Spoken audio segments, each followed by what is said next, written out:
Bonjour à tous, bienvenue sur la chaîne YouTube Mécanique Sportive, c'est Nicolas. Aujourd'hui, je vous présente la DS numéro 4. Oui, on ne dit plus DS4, on dit DS numéro 4, comme la DS numéro 8 et toute la gamme va s'appeler comme ça, numéro. C'est pour rendre la marque encore un petit peu plus premium. Vous savez, comme le Chanel numéro 5. Enfin, voilà, c'était l'idée, en gros, à la française et amener ces petits codes du luxe. Et voici donc la numéro 4 dans sa nouvelle couleur qui s'appelle Cachemire. J'ai voulu prendre la couleur Cachemire parce que je me dis c'est nouveau. Et en fait, c'est une sorte de gris. Alors je ne sais pas à quoi ressemblerait du Cachemire vraiment, mais c'est une sorte de gris un peu perlé avec quelques petites paillettes par-ci par-là et ce côté un petit peu mat mais avec un vernis brillant, des tons un peu pastel grisés. Ouais, pourquoi pas. En vrai, dans les endroits sombres, elle a limite une plus belle couleur, mais là, elle a un côté différent. Et pourquoi pas? En vrai, ça change et j'aime bien. Après, un beau bleu nuit sur une DS, je trouve que c'est joli. Ou même le rouge ou d'autres couleurs. En vrai, voilà. Bref, je vous l'avais présenté déjà en studio lorsqu'on était à l'ADN, dans les studios de design de chez DS directement. Donc on va en refaire le tour rapidement, mais aujourd'hui on est là pour l'essayer cette voiture et voir ce que ça donne sur la route. Pour reprendre les principales caractéristiques, cette voiture elle mesure 4,40 m de long, 1,87 m de large sur 1,47 m de haut. Il y a plusieurs poids dispo, je n'ai pas eu le poids de celui-ci, mais elle existe en version électrique, en version hybride rechargeable et en version hybride simple. Celle-ci, je pense qu'on sera aux alentours des 1500-1600 kg, puisque c'est la version la plus légère en hybride simple. Ce qu'ils appellent hybride simple dans le groupe Stellantis, donc Peugeot, Citroën, DS, Fiat, Jeep, Maserati, et je dois en oublier sûrement d'autres. C'est le moteur 1,2 litre, donc à distribution par chaîne maintenant, avec une nouvelle boîte de vitesse 6 rapports maintenant, et la combinaison d'un moteur électrique qui nous donne au total 146 chevaux, ce qui était avant l'ancien 136, mais maintenant il appelle 146, puisqu'ils ont cumulé cette fois-ci l'électrique plus le thermique. Et on verra ce que ça donne niveau consommation, on verra ce que ça donne niveau poussée, accélération, etc. Comportement routier, c'est plutôt pas mal et celle-ci c'est la version la plus légère, donc qui est censée avoir le meilleur comportement. Ensuite, donc 145 chevaux ici. Ensuite, on a la version hybride rechargeable, donc 225 chevaux avec le moteur 1,6 litre qui fait lui 180 chevaux plus 125 chevaux d'électrique. Alors quand ça se cumule, ça donne 225 chevaux pour que ce soit pas forcément une voiture ultra sportive, mais on n'ajoute pas les puissances. Donc ça nous donne tout de même un 0 à 100 7 secondes 4, ce qui reste plutôt correct. Une batterie de 14,6 kWh qui annonce 81 km en 100% électrique aux normes WLTP, donc un petit peu moins dans la réalité. Ensuite, on a une version 100% électrique, 213 chevaux pour 343 Nm de couple, une batterie de 58,3 kWh et normalement c'est nouveau et ça devrait consommer un petit peu moins. Si j'ai le temps, j'essaierai de vous en faire un test, mais n'hésitez pas à me dire qu'est-ce qui vous intéresse le plus. Et également, il y aura une version diesel 1,5 litre D, 130 chevaux. 1,5 litre D, moi j'avais ça sur ma Citroën. Ah, ça a dû bien évoluer quand même les moteurs. Hein. Ouais. Mais le diesel, ça reste toujours le top pour les gros rouleurs et ceux qui veulent faire vraiment de la conso. L'avantage de celle-ci, c'est qu'elle a un plus grand coffre, 430 litres, contre 390 litres pour les versions électriques ou PHEV. On aura toujours 3 finitions, la finition Palace, la finition Étoile, comme je vous présente aujourd'hui, et une finition Jules Verne un petit peu plus spécifique. Dis Siri, à quelle altitude je me trouve? 1065 mètres. Je vous laisse conserver cette information pour dans la vidéo, parce que quand j'étais par là-bas, ça captait pas quand je suis arrivé là. Donc, je compte sur vous. Elle sera donc disponible en 5 couleurs, cette voiture, dont ce nouveau Cachemire. Plusieurs types de jantes, on aura du 19 ou du 20 pouces, on aura 6 styles de jantes différents. Et puis voilà, rapidement, je vais vous ramener directement à la main, refaire le tour de cette voiture, puisque comme je vous dis, je vous l'ai déjà présenté en détail pour connaître tout ce qui était nouveau sur cette voiture. N'hésitez pas à retaper Mécanique Sportive numéro 4 par exemple, si vous voulez plus d'informations. Regardez ce décor, il est quand même juste incroyable. On est à 1 heure de Porto, il n'y a pas un chat. Je suis là depuis franchement quasiment 40 minutes. Je n'ai vu personne et en fait j'en profite parce que c'est juste sublime. Bon allez, on commence par la face avant de cette nouvelle numéro 4, donc beaucoup plus carré cette calandre ici, avec les points LED qui viennent sur le côté comme ça, donc on peut le voir, et qui finissent dans ces optiques avec pareil, nouvelle signature de jour juste ici avec une sorte de V ou de racine carrée, on pourrait dire. Quelque chose de très droit, c'est quand même assez statutaire, très vertical juste ici, le capot qui s'allongeait de 12 cm, c'est beaucoup plus gros. Le petit truc étoile ici, waouh, une voiture, je vous jure j'en ai vu aucune depuis tout à l'heure. Le logo DS ici qui a des petits reflets, je ne sais pas si vous pouvez voir là, on peut voir des couleurs un petit peu arc-en-ciel, c'est plutôt sympa. On a toutes les aides à la conduite, conduite de niveau 2 bien entendu, on a le capteur qui est bien intégré là tout en bas. Ensuite les parties noires, plastiques, c'est laqué, franchement c'est plutôt joli. Elle fait vraiment balèze au final avec ce capot plus long comme ça. Qu'est-ce que vous en pensez ? Le côté, les jantes lui vont bien, le diamantage, ça rend super bien, surtout à l'image, là sur la vidéo, je le vois. Et comme vous pouvez voir, là, c'est quelque chose de très vertical, un petit peu d'arrondi sur le haut. Les feux ultra designés, c'est pareil. J'aime beaucoup l'intérieur des blocs optiques de chez DS. Là, il y a toujours eu un très beau travail fait dessus. Et pareil au niveau du design. Les arches de roue qui sont intégrées directement, donc qui ne sont pas séparées avec des arches de roue en plastique. Donc ça, c'est plutôt joli. Ça renforce le côté un petit peu plus premium et le fait que tout soit peint. Bah, c'est beaucoup plus quali qu'avec du plastique. Les jantes ressemblent à ça. Donc là, vous pouvez les voir aujourd'hui en 19 pouces, qui amènera un petit peu plus de confort que du 20 pouces. Ensuite, sur le côté, je vous avoue que j'aime beaucoup le côté aussi. Elle a un look atypique. En fait, c'est une sorte de mini SUV crossover, berline rehaussée, un petit peu un mix de tout plein de choses. Et en vrai, elle a un petit style sympa, les poignées affleurantes, donc qui rentrent directement avec les poignées chromées comme ça. Je trouve ça vraiment joli. Les joints de vitre là, à bord, comme ça, au bord vraiment de la baguette, c'est plutôt joli. Les rétros, là avec le répétiteur sur le côté, des caméras, puisqu'on a un pack de caméras 360 degrés. Donc les poignées arrière affleurantes également. Cette partie-là qui évolue. Et regardez là, ça c'est pareil, c'est super joli. C'est ultra travaillé ici. Et là, j'adore, franchement. Hein. C'est super beau. Pareil, sur l'arrière, on a énormément de lignes. Là, le design s'est vraiment fait plaisir. Bravo aux équipes de Thierry pour justement ce boulot. Et il y a quelque chose qui rend ça sympa. J'aimerais presque une DS sportive, une numéro 4 sportive. Parce que regardez, ces lignes, elle a quelque chose. On la rabaisse un petit peu plus, on la tasse, on lui met des grandes jantes en 21, on lui met un gros système de freinage, de beaux échappements à l'arrière, on lui met 350 chevaux. Ouais, ça pourrait être chouette.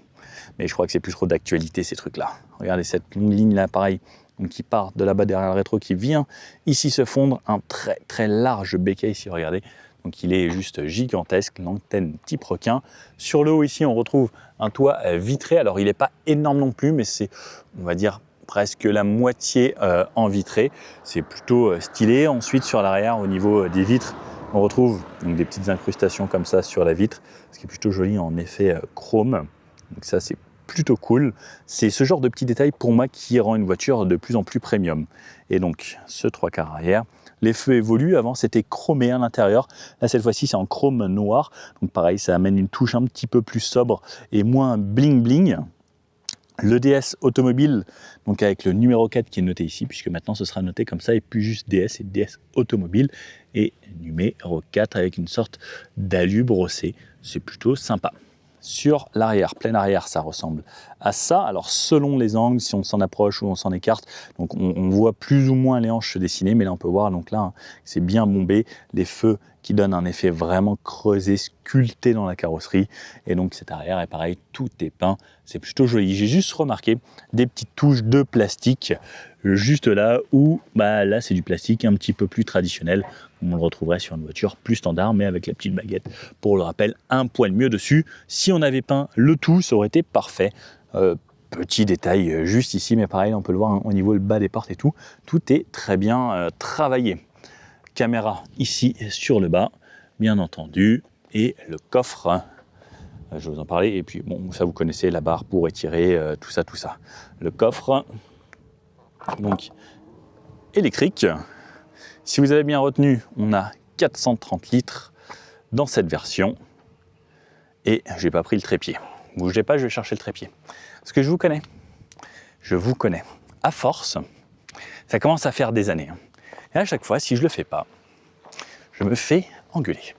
C'est fou ça quand même, que sur ma chaîne, je me fasse engueuler. Vous vous rendez compte qu'il y a des gens qui me disent « Non mais t'es pas monté dans le coffre, tout ça. » Bon, je le fais juste pour vous, hein. C'est bien parce que je vous aime bien. Hop là, à froid en plus, sans échauffement. Regardez, c'est généreux, c'est spacieux. Plage en dur, une petite LED blanche ici, la prise 12 volts là. En dessous de moi, j'ai le caisson puisqu'on a un sono focal à l'intérieur et on a quand même plutôt pas mal d'espace. C'est pas mal. On a la banquette qui se rabat en 2 tiers, 1 tiers avec une trappe à ski tout de même au milieu et des fixations top taser. Bon, allez venez, je vais vous faire découvrir l'intérieur. Petit bouton. J'adore ça aussi. Cette invention, c'est super chouette. Soft close et tout. Alors, au niveau des places arrière, donc ma poignée s'ouvre. Alors, la portière, quand j'ouvre, alors déjà, j'ai cette bonne odeur de cuir, tout ça, c'est agréable.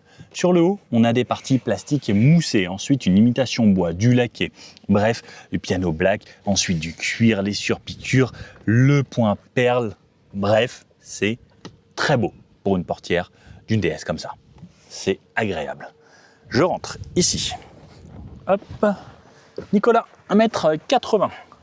On lève tout de suite l'appui-tête ici et je viens refermer tout ça. Alors, Nicolas, 1m80. Si je me mets vraiment droit, ma tête touche là-haut, vraiment partout, ici, là-haut. Oh, il y a un nuage qui est en train d'arriver. Oh, trop dommage que vous ne le voyez pas.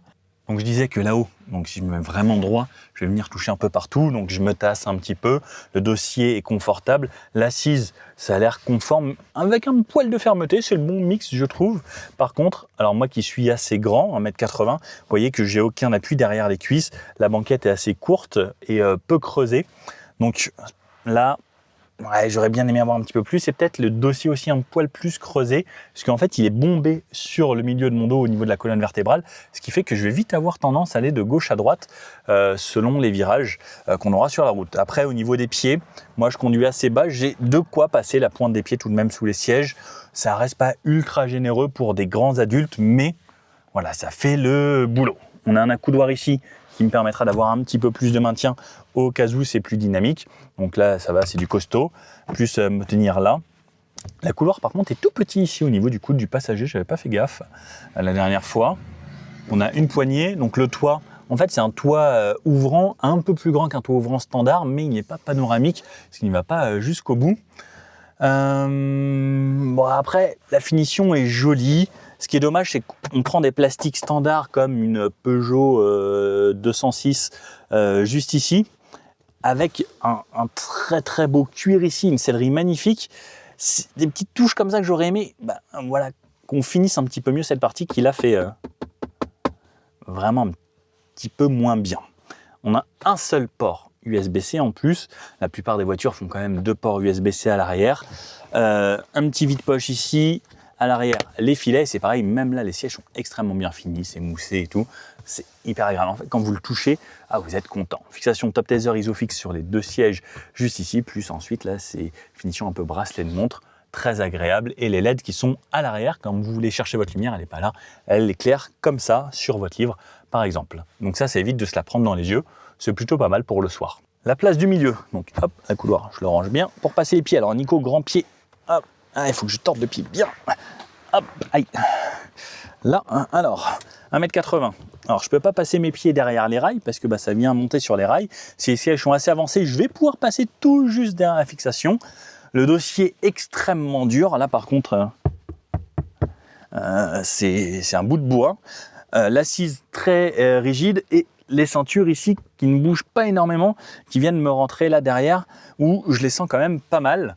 Et au niveau de la tête, si je suis tout droit, là je viens taper ici sur la partie qui est ressortie un peu pour mettre les LED, etc.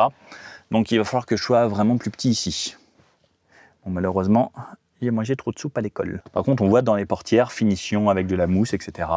Bref, c'est un mixte, par exemple, avec ces plastiques-là et les bas de porte où on aurait dit, on aurait fini un tout petit peu plus, ça aurait été magique. Allez, je vous emmène découvrir l'intérieur. Donc au niveau des portières, à l'avant, c'est comme à l'arrière. Donc on a du moussé là. Ensuite, cette belle finition, cette belle texture également là, avec cette imitation bois ici. Donc c'est plutôt joli. Les commandes de verrouillage, verrouiller les fenêtres arrière et les commandes de fenêtres sont là. Donc ça, c'est hyper bien intégré. Franchement, je trouve ça très stylé, juste là. Un aérateur. Là, dans la portière, sur le bas, pareil. Donc des plastiques bien plus standards et ensuite donc la petite moquette à l'intérieur. Seuil de porte DS, les sièges à mémoire sur 2 positions et ensuite bien sûr électrique sur cette finition et on retrouve pareil ces très très beaux sièges que l'on a chez DS. Ça, j'avoue que c'est une des marques qui fait sûrement les plus beaux sièges sur des voitures, on va dire standard, puisqu'on va dire qu'on n'est pas sur une voiture vraiment du grand luxe, mais sur cette gamme de prix, on ne trouve pas des sièges de ce style-là, avec par exemple le DS juste ici. Et donc là, on peut voir le toit vraiment donc, qui se coupe au milieu. Le volant, plutôt joli. Ce style-là lui va bien à la voiture. Le gros repose-pied, les pédales métal. De ce côté-là, on a de quoi mettre des cartes. Là, on peut appuyer pour ouvrir le coffre à distance. Réglage des rétroviseurs se trouve ici. Et le réglage de l'affichage tête haute également. Allez, je viens m'insérer à l'intérieur. Donc pour aller chercher sa portière, on vient là. Et pareil, au niveau de ce qu'on touche, c'est hyper agréable. Là, on a du plastique qui est derrière. On n'a pas du cuir tout le temps, parce que sinon, le cuir, à force de le tirer, ça l'aurait peut-être abîmé.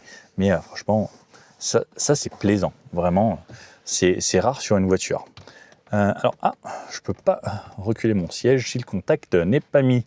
Donc, ce que je vais faire, je vais démarrer la voiture entièrement. Et voilà, elle a démarré. Elle m'a dit bonjour. Voilà, et voici donc double écran, un écran de ce côté-là, full digital de ce côté-là, plus un écran pour l'affichage tête haute que vous voyez juste ici, avec un bel affichage tête haute, la navigation, etc. Il se retrouve à l'intérieur. Cette fois-ci, je vais pouvoir me reculer. Donc, on voit le volant quasiment rond, juste un petit méplat sur le bas. Pareil, une très belle texture, c'est doux, c'est agréable, c'est un petit peu moussé. Bref, c'est très plaisant. Et là, vous devez vous demander qu'est-ce que c'est que ce truc-là là. Ouais, ça, c'est la nouvelle norme. Parce qu'on vote pour des gens qui nous sortent des normes où on doit avoir une caméra qui nous filme en permanence maintenant. Donc là, il y a une caméra là-dedans avec une LED infrarouge et qui vous surveille tout le temps pour voir si vous n'êtes pas en train de vous endormir ou autre. Alors, ça peut être bien, mais moi, je trouve que c'est un peu trop intrusif dans ma vie. Là, on a la sono Focal Electra, un très très bon son. Là, on a du moussé tout le haut. Alors, j'aurais peut-être dit qu'entre cette très belle finition-là et ça, vous voyez, ça contraste peut-être un poil trop au niveau des couleurs et matières. J'aurais aimé peut-être un cuir étendu ou un petit truc en plus. Ça c'est un petit truc dommage qui dénote un petit peu avec cette finition incroyable. Mais après, en tout cas, voilà, on a quand même une bonne texture, c'est agréable. Un haut-parleur là également, le volant, donc ça je vous en ai parlé, les surpiqûres également au centre ici au niveau de l'airbag, le klaxon, on appuie ici, les aides à la conduite de ce côté-là, les assistances, le limiteur, plus vite, moins vite, la distance et OK pour lire les panneaux. De ce côté-là, c'est la musique, changer de radio, plus fort, moins fort. Si vous appuyez sur les deux, ça met en pause et vous pouvez voir commande vocale et décrocher. Au téléphone, on retrouve des palettes derrière puisqu'on a une boîte de vitesse 6 rapports, donc avec la boîte automatique maintenant, donc la nouvelle boîte automatique. Donc cet écran ici, comme vous pouvez le voir là, on peut voir qu'on peut changer les informations, donc quelque chose avec le GPS comme ça. Si on veut des informations, on peut modifier les infos là et de l'autre côté également. La consommation en bas et notre réserve de carburant. Les aides à la conduite sur le haut. Et là, par exemple, les radios ou le téléphone qui est connecté. Et voilà, on a fait le tour. Lorsque je vais voir les consommations, j'appuie ici, mais je vais vous laisser un petit peu de suspense. Ça apparaît dans l'affichage tête haute là-haut.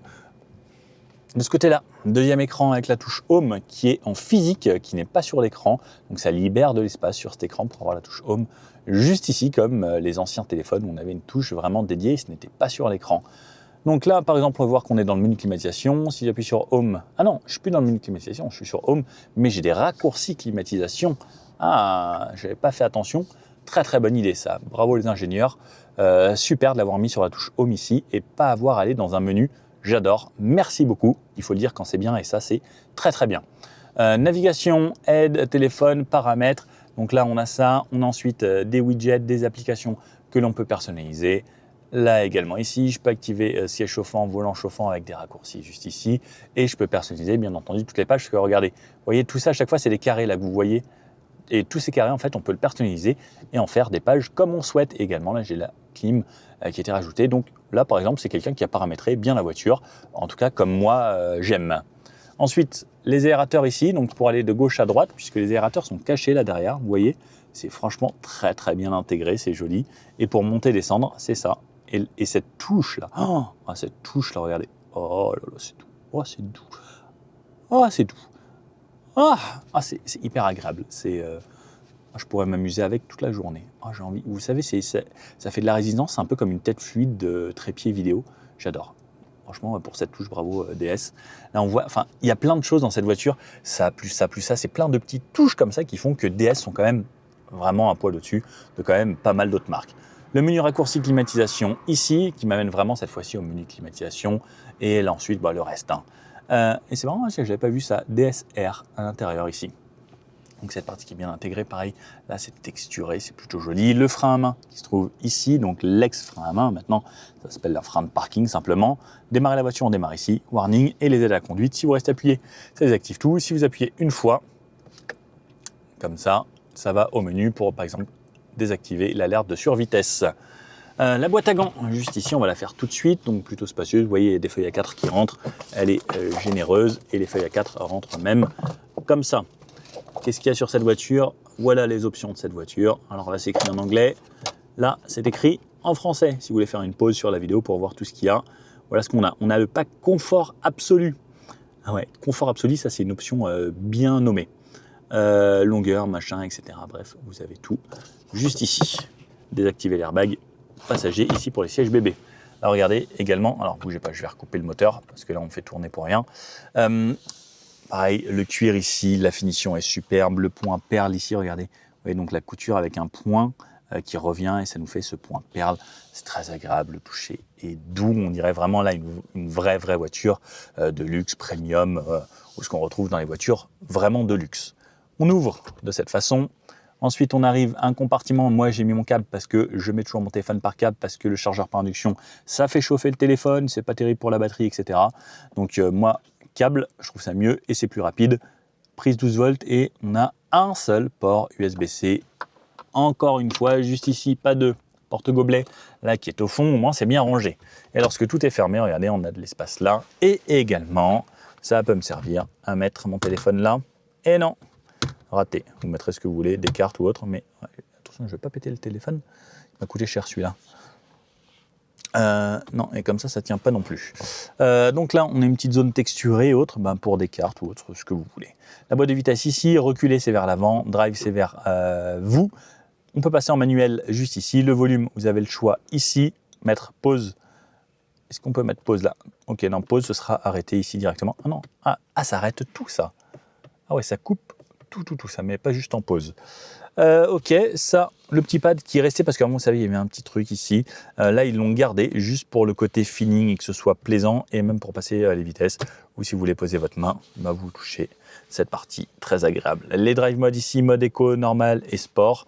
La clé ressemble à ça, clé DS, donc très standard du groupe. Juste un petit peu retravaillé à l'arrière et c'est vrai que c'est plus joli que les autres. De ce côté-là, ça, comme on trouve dans toutes les voitures du groupe, ils ont mis un câble. Ah, ça, c'est intelligent. Ah, il est là, le deuxième port USB-C. Hop là. Et donc, pareil, comme d'habitude, un rangement assez profond qui vient de là jusqu'à là au fond. Hop, hop. Les sièges, je vous les ai montrés. Les appuis-têtes sont réglables qu'en hauteur, pas en avance ou en recul. Ça, c'est un petit peu dommage. Et je vous ai montré tout le reste sur le haut.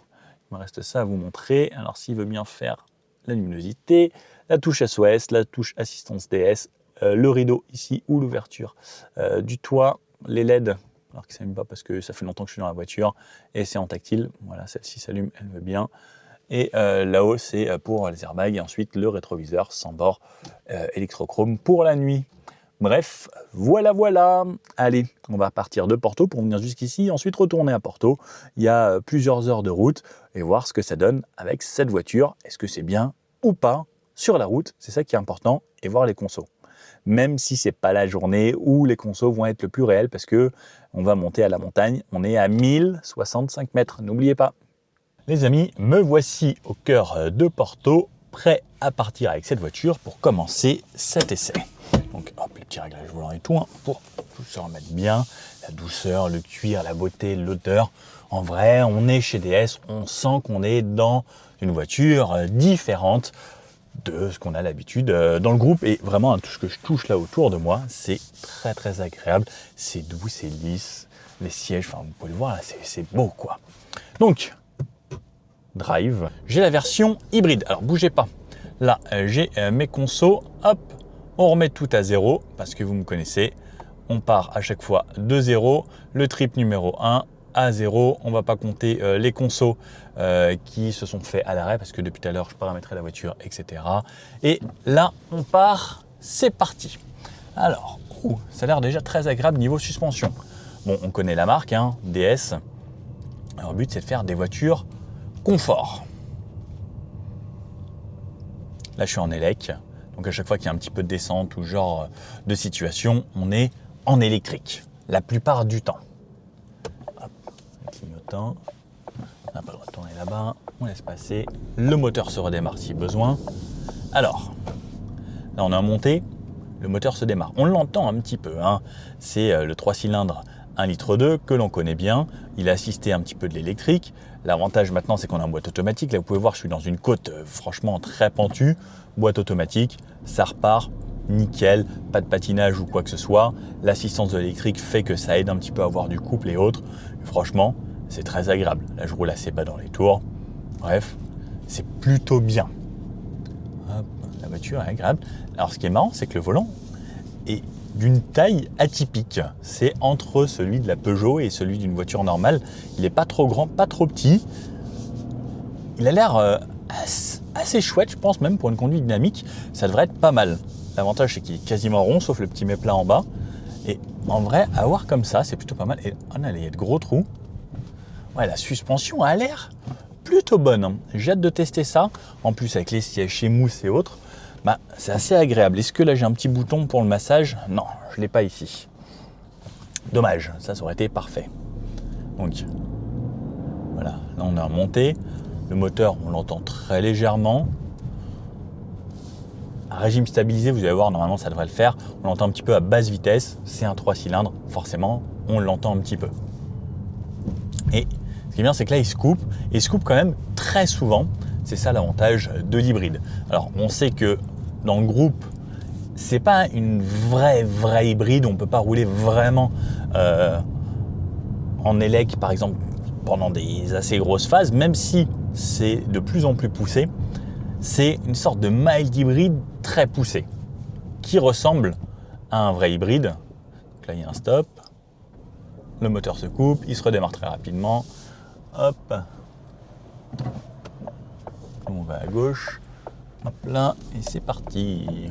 Donc là, je suis en mode normal. Hein. On a toujours le mode éco, le mode sport et le mode standard. Je trouve que le mode standard, c'est celui qui va le mieux. Et là, je suis repassé en électrique, par exemple. Moi, je trouve que l'hybride simple, ça reste toujours ce qui se fait de mieux. L'hybride rechargeable, c'est top, mais vous payez vraiment un surcoût pour la batterie, etc. Surtout du poids supplémentaire, ça use plus les freins, ça use plus les pneus, etc. Et ça consomme plus lorsqu'il n'y a plus de batterie.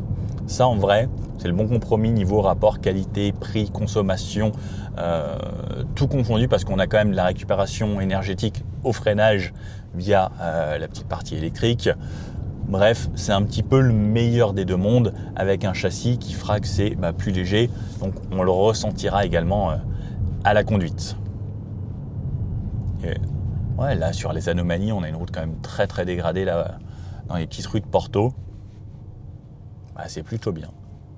Là, il y a un bus devant moi. Et alors, ce qui me bluffe assez, c'est... Et oui, je disais bien, on a un double vitrage. Donc, c'est plutôt bien insonorisé. La direction est très douce. C'est plaisant.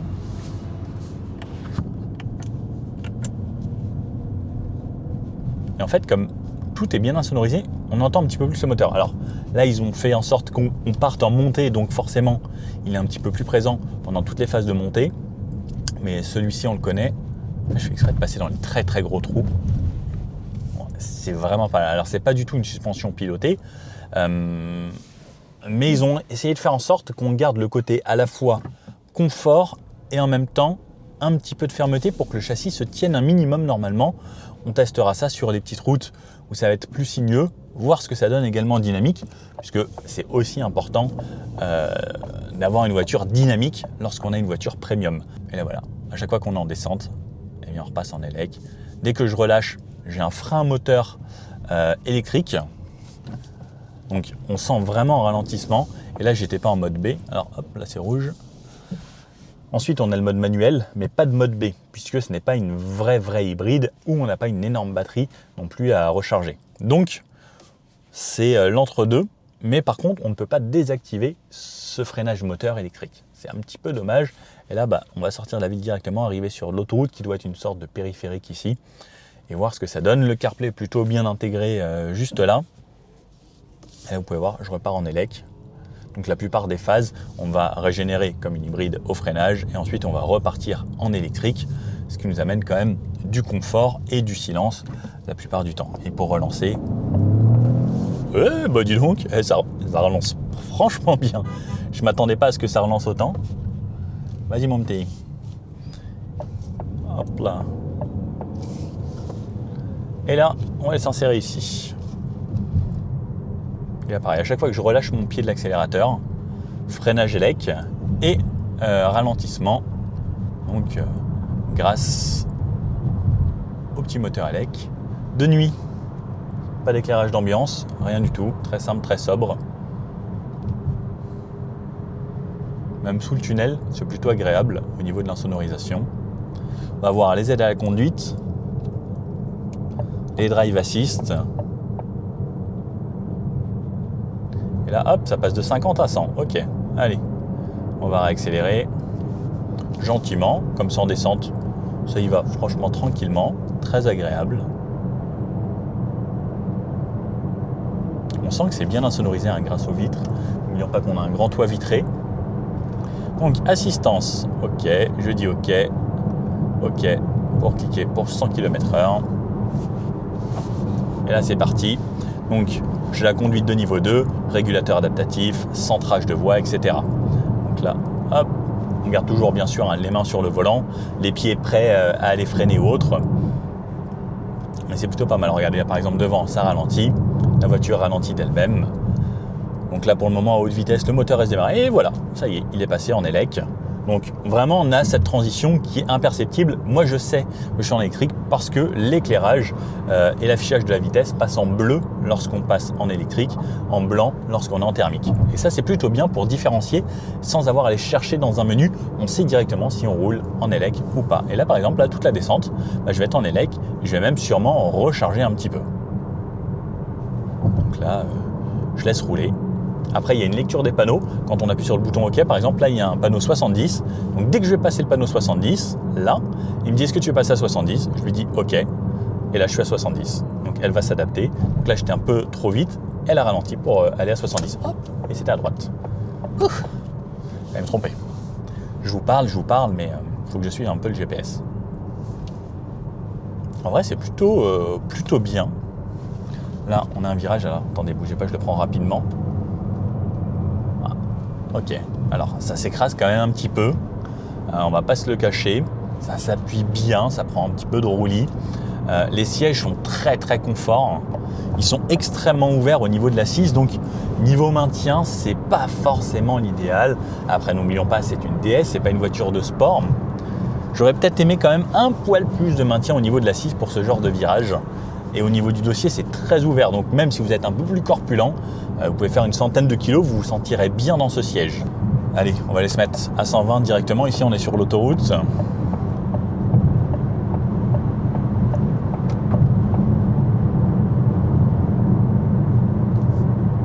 C'est assez bluffant. Il n'y a quasiment aucun bruit du vent. C'est hyper bien camoufler les bruits du vent, où c'est hyper aéro.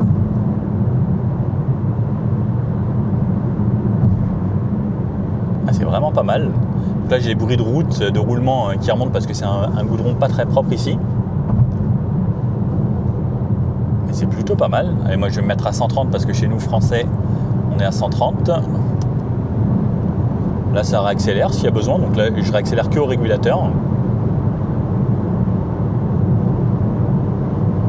Ouais, elle tient un petit peu. Alors elle s'approche énormément de la bande à gauche là. Hop. Devant par exemple il roule tout doucement, elle ralentit, elle s'adapte. Ça tient plutôt bien. Je m'attendais à ce qu'elle décroche justement là. Allez, pied dedans. Allez, ouais, pied dedans vraiment. Hop. Ça met un petit peu de temps avant de tomber à rapport, mais ce qui est bien, c'est que même à haute vitesse, comme ça, lorsque je mets pied dedans, le moteur n'est pas trop bruyant. C'est plutôt bien. Moi, je suis assez surpris. La pédale de frein, on a un petit mordant sympa dès le début. On sent qu'on a une voiture qui n'est pas si lourde que ça. Alors j'aimerais bien savoir jusqu'à quelle vitesse de décélération c'est l'électrique qui freine avant que ce soit les plaquettes qui s'entament. Alors par contre, vous voyez là, alors les sièges ne me tiennent absolument pas. Alors pour revenir, il va falloir beaucoup d'abdos. Un poil plus de maintien, ça aurait été top. Après, est-ce que conducteur de DS, vous conduisez comme ça et vous prenez les virages très rapidement? Je ne pense pas. Et allez, on retourne se faire un petit peu d'autoroute ici. Et là, je suis parti pour 30 km d'autoroute. Donc, let's go. Donc, on va se faire ce mixte là. Là, je le fais 130 km/h à l'aller. Sur le retour, je ferai que à 110. Et ça nous fera comme ça une idée de consommation mixte. Plus, on va faire des petites routes départementales ou des petites routes dans les montagnes. Et il devrait y avoir des routes sympas. Un petit peu de sinueux, etc. et des petits villages. Donc, comme ça nous fera vraiment une idée du mixte avec cette voiture. Bon, depuis tout à l'heure, j'écoute la musique et clairement, le Focal Electra, si vous avez les moyens, ça vaut le coup. Focal, c'est une très bonne marque. Moi, j'ai longtemps hésité pour me faire une sono avec du Focal. Alors, je n'ai pas acheté encore parce que c'est vrai que c'est pas donné. Et ils font du très bon son pour chez vous ou autre, et même dans les voitures. C'est vraiment pas mal, et chez DS c'est quand même très travaillé. On avait parlé avec un des ingénieurs sur la numéro 8 et clairement là c'est vraiment très bon. Je recommande le Focal. Alors là je suis sur la voie du milieu sur une autoroute où il n'y a personne, ce qu'il ne faut absolument pas faire. On reste toujours à droite. Donc quand j'ai doublé quelqu'un avec le Drive Assist ici, je mets un coup de clignotant, j'appuie sur OK en gardant la main sur le volant. C'est la voiture qui change automatiquement de fil et ça c'est plutôt pas mal pour vous rabattre. Si vous êtes sur autoroute, ça vous évite justement de désactiver les aides à la conduite, etc. Et ça fonctionne plutôt bien. Je l'avais jamais essayé dans le groupe. Là j'avais fait 2000 km en Tesla où c'était automatique, etc. Pareil, juste avec une petite impulsion et ça changeait de voie. Ça marchait bien. Là, ce qui est embêtant, c'est qu'il faut la confirmation avec le OK. Donc c'est je tiens mon volant, je mets l'arrière de la main là-bas et ensuite je remets l'avant de la main de ce côté-là. Un petit peu dommage, juste l'impulsion. Ça aurait été chouette que ça fonctionne tout seul avec quelques capteurs, mais là j'ai l'impression que c'est à vous de détecter s'il y a des voitures devant ou sur le côté pour être sûr que ça le fasse bien. Et en plus elle connaît le code de la route. J'ai essayé de la faire doubler sur une ligne blanche, par exemple là on ne pouvait pas se rabattre à gauche ou à droite. Elle m'a dit non Nico, on fera pas ça. Donc fonctionne bien. Alors, j'ai parcouru 41 km depuis le départ, moyenne à 8 litres au 100, sachant qu'on a roulé beaucoup à 130 et on a fait quasiment que de la montée. D'ailleurs, attends, dis Siri, à quelle altitude je me trouve? Vous êtes à environ 309 mètres au-dessus du niveau de la mer. Voilà, comme ça me permet de vous faire une idée, et sachant qu'à Porto, on était parti pas très haut par rapport au niveau de la mer, on était peut-être à 50 mètres pour vous faire une idée. Donc on a monté quasiment la hauteur de la Tour Eiffel, en plus sur autoroute, donc ça fait quand même un petit peu de dénivelé positif. J'aime bien cette voiture, on sent quand même le côté confort, agréable à conduire. Au niveau du volant, c'est assez soft, mais il y a quand même du répondant dès le départ. En fait, ils ont réussi à mêler sur la direction quelque chose qui même si je bougeais un petit peu, il se passe quand même un petit quelque chose tout de suite, mais avec du confort sans que ce soit trop brutal. J'aime bien la direction pour ce genre de voiture. Je trouve que ça colle bien avec l'auto. Je viens de trouver une route totalement pavée. On va voir si DS c'est confortable. Vraiment, hop là, clac, hop, pardon, messieurs, dames. Et on va aller se faire juste là. C'était par ici, ou c'était tout en pavé. On va tester le confort. Hop là. Alors voiture un petit peu haute et tout, ça monte sans problème. Et sur les pavés, ouais, c'est pas mal, hein. Même là en roulant à 30, je fais exprès de passer sur les gros trucs. Ouais, ça filtre super bien. Oh, c'est pas mal. Sur l'avenue Foch, on sera au top. Ouais, je fais exprès de passer sur les défauts. Clairement, la suspension est très confort. Et le fait d'avoir un SUV, normalement, je peux descendre ici sans frotter. Ouais, j'ai rien frotté. Ce qui est plutôt cool. Parce que là, avec plein d'autres voitures, j'aurais râpé tout le nez à l'avant. Allez, là, on arrive où ça tournicote un petit peu. On va changer de mode. On va passer en sport. Donc, qui lui va normalement pousser plus les rapports. Me durcit un petit peu la direction au feeling. On n'a pas de suspension pilotée. Donc, la suspension reste toujours la même, plutôt typée confort. Ouais, on sent qu'on a une bonne tenue de route. La voiture s'appuie un petit peu comme je vous disais. Un poil plus de maintien dans les sièges m'aurait apporté moi un petit peu plus de sensation. Ça relance bien. L'arrière s'emmène très vite sur les freins. C'est assez plaisant sur un côté un petit peu fun. Donc là, en accélérant bien, hop. Là, c'est pareil, on a des pneus plutôt typés économie d'énergie. Ouais, c'est pas mal en vrai. Je m'attendais à ce qu'elle s'appuie beaucoup plus. Et en vrai, je trouve que sur la compression lente, eh bien ça va, puisque elle vient pas trop prendre de roulis. Alors que quand je fais ça beaucoup plus, mais quand elle s'appuie sur une compression lente, c'est-à-dire en gros j'y vais progressivement en virage, mais bon, elle reste plutôt à plat. Et c'est pas mal en vrai. Hein. Hop. Parce que là on est quand même à un bon rythme.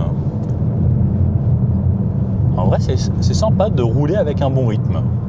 Elle vous invite pas à rouler de façon sportive, mais avec ce petit rythme là, en vrai, bah, c'est plutôt bien. Ouais, j'aime bien. Ah, c'est chouette en vrai. Un poil plus de maintien dans les sièges et on sera au top du top. Allez, j'enlève le mode sport, histoire de ne pas faire trop grimper les consos. Et tiens, si je me mettais en mode éco, qu'est-ce que ça donne en mode éco ? Mode éco, ok, là j'appuie beaucoup plus sur la pédale, il ne se passe pas grand chose et on voit clairement la différence entre les modes. Le mode éco, lui, est là pour justement faire en sorte que vous ne poussiez pas trop dans les tours, que vous soyez beaucoup plus tranquille, avec une conduite plus fluide et des consommations qui s'abaissent parce que justement on ne va pas aller chercher tout en haut dans les tours et on va rouler plus tranquille. Je viens d'arriver tout en haut de la montagne avec les éoliennes, la route était magnifique. Merci à Greg le photographe parce que c'était ouf cet endroit. Consommation, donc là on a fait que monter, on a 9,3 litres. Dis Siri, à quelle altitude je me trouve? Ah, j'ai plus du tout de réseau, je suis en mode satellite. Flûte! Mince. Voilà, il n'y a plus du tout de réseau, on est tout en haut de la montagne. C'est trop beau, je vais vous faire des images là. Pépite. Allez, je redescends de la montagne. Donc on était à 1000 mètres, 1065 mètres d'altitude, donc on a grimpé 1000 mètres. Donc on avait une consommation à 9,6 litres. Et donc là, je me refais le parcours inverse en descente. Et cette fois-ci, sur l'autoroute, je vais mettre à 110 sur la moitié et du 90 pour vous faire vraiment un mix. Et là, je vais rouler sur les petites routes de campagne, montagne, comme on le fait d'habitude. Donc, comparé à une hybride rechargeable ou une élec, le fait que ce soit une toute petite batterie, donc quand on va relâcher, donc le freinage moteur va remplir la batterie donc d'électricité. Par contre, une fois qu'elle est pleine, on ne peut pas continuer à faire du freinage électrique en décélération. Donc ensuite, le moteur va continuer de tourner pour faire du frein moteur avec vraiment le moteur qui tourne comme quand on tombe des rapports. Donc à ce moment-là, il faudra faire du frein moteur comme ça si vous ne voulez pas utiliser vos freins. Ah, c'est fou, je passe par toutes les météos là aujourd'hui, soleil, etc. Là, je suis en plein dans les nuages. C'est juste incroyable. J'adore. C'est franchement une des plus belles routes que j'ai fait. D'ailleurs, au soleil, c'était fou. Et là, c'est une toute autre ambiance. Incroyable. J'adore cette route. Je reviendrai, je pense, sur les prochains essais à Porto. Je viendrai ici parce que c'était juste trop beau. Alors, s'il fait ce temps-là, bon, c'est un petit peu plus compliqué pour filmer. Mais en tout cas, avec le soleil, c'était juste waouh. Les plans, j'en suis trop content et j'avais qu'une seule envie, c'était de m'asseoir et admirer le paysage. Bon, allez, c'est reparti pour un petit peu plus d'1 heure de route. Et on se refait un débrief une fois arrivé. Alors, je réarrive à l'endroit où je dois rendre cette voiture et débrief sur la consommation 7 litres 2 sur 122 km réalisés. Oups, c'était là. Donc ouais, 122 km, 7 litres 2. Alors il y a eu de la montée, on a roulé à 130 sur l'allée, sur toute la montée sur l'autoroute, plus je n'ai pas forcément ménagé la voiture ensuite. Donc ça me paraît pas déconnant vu la taille de la voiture et surtout c'était très confortable. Bon allez, je vais vous faire un petit débrief avec une vue sympa, vous allez voir. Me voici donc retourné à l'endroit où on va avoir notre conférence de presse, tout ça. Donc là, on est en plein Porto avec le pont magnifique à l'arrière. Bref, ça vous connaissez la version e-Tense sportive. On en a une noire ici, une plus beige là-bas, un petit peu reflet rosé et autres. Ça, c'est quand même très très joli. Alors ça, j'adore. Comme quoi la DS sait faire des trucs super cool. Et cette version, juste ici, comme on disait, ça existe en version électrique, en PHEV, en diesel, en hybride et en hybride rechargeable. Bref, laquelle choisir? Ça, c'est quand même pas facile. L'électrique, si vous avez de quoi recharger à la maison, c'est quand même chouette, c'est agréable, c'est une autre philosophie. Alors c'est plus lourd, il faut recharger plus souvent, etc. C'est une batterie assez petite, c'est pas une grosse de 77, 80 ou 100 kWh comme certaines. Pour une utilisation plus quotidienne, ça peut le faire. Pour les longs trajets, ce sera peut-être un peu plus embêtant. L'hybride rechargeable, si vous avez de quoi recharger à la maison, c'est pareil. Si vous n'avez pas de quoi recharger à la maison, inutile. L'hybride simple, au final, c'est celle qui convient à tout le monde. Le diesel, c'est pour les gros rouleurs. Bref, moi, mon choix personnel, ce serait l'hybride. Parce que plus facile, pas besoin de la recharger, pratique, plus légère, moins cher. Voilà, ce serait mon choix. Et le véhicule d'aujourd'hui, donc la version hybride, m'a bien plu. C'était facile à conduire, un châssis plutôt bon. C'était du confort, ce qu'on demande à une DS numéro 4. Et le look est quand même assez agréable, c'est sympathique. Il y a quelques petits trucs où on pourrait se dire, voilà, j'aimerais quelques touches qui finissent vraiment ce côté un petit peu vraiment voiture premium, et il manquerait 2-3 petites touches à gauche à droite pour que ce soit parfait, mais niveau confort, etc., c'est top. Des sièges peut-être un poil plus de maintien pour être au top, mais voilà, c'est pas mal. Donc, une version e-Tense, donc 100% électrique. Ça, j'aimerais bien essayer un DS. À chaque fois je vous le dis, s'il vous plaît, Marie, pense à moi, ou les gens de chez DS, les patrons là-haut là. Ça, j'aimerais bien essayer. Vous êtes d'accord avec moi sur la chaîne, il faut que Nico essaye ça. Bah oui, sinon comment je peux parler de la marque DS? C'est pas possible si j'ai pas tout essayé. Bref, si vous avez bien aimé la vidéo, le petit pouce bleu comme ça, n'hésitez pas à vous abonner, et puis je vous dis à bientôt pour de prochaines vidéos. Et je vais essayer de vous en faire une sur la version électrique demain, si j'y arrive. Bon allez, au dodo.